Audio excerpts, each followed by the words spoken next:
More now on the COVID case in the New South Wales town of Byron Bay. 7 people travelled to the tourist spot from Queensland for a Hens weekend before testing positive to COVID-19. Here's Simon Richardson, the Mayor of Byron Shire. Hi there, Simon. Thanks for joining us. What's your reaction to this news?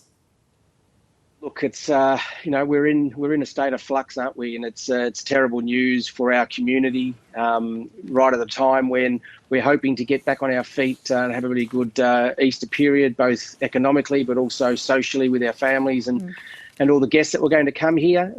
Obviously, the one local positive case has thrown that awry, and of course over the next few days when the results of the further testing come to light, or just when those who have been tested perhaps have an opportunity for something to develop, it's probably only going to get worse. So we do support everyone using the masks and following all the directions, but it's certainly it's a bit of a catastrophe for this area. Yeah, and the music festival Bluesfest is meant to be on this weekend, isn't it? Do you think that will still be on?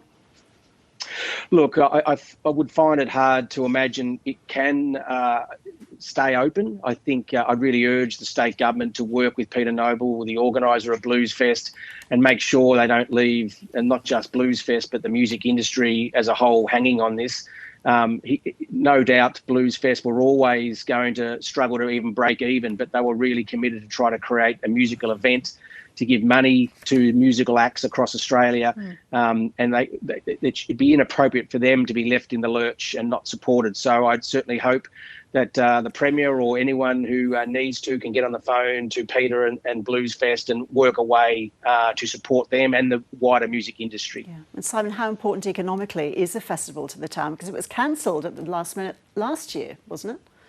Look, absolutely, and that's why anyone can tell you when you have 2 years without a trade, so to speak, it's very hard to pick up the pieces. So it's been a much-loved festival. It's sort of a homegrown festival that's well over 20 years old, and we love it locally, and people love it from across Australia and the world. It generates up to $100 million into our economy. It's not just the acts and those who trade at Bluesfest. It trickles down across the entire region. So, all those people, even, food stalls who perhaps already ordered and paid for their food produce, for example, are going to be really affected. Even if it goes ahead, obviously the numbers are going to be way down. They're already only half what was allowed at normal years anyway. And that's why, I really call on the Premier and the government to speak to, Peter Noble from Bluesfest and work a way forward. So, everyone can come out of this as unscathed or as undamaged as certainly possible. Yeah. Simon, this is Byron's first real brush with COVID, isn't it? How are people handling it? Yeah, it has been, and it's in a sense pretty remarkable because we've obviously had a Christmas period which was a bumper season, and really any time that the gates have been open and the doors have been open for visitors, they've come because we offer an experience that people are clamouring for. So the community, of course, have always been a bit wary about people, I guess, coming to us, potentially bringing COVID with it. Obviously, it's a bit different now where it's potentially in our community.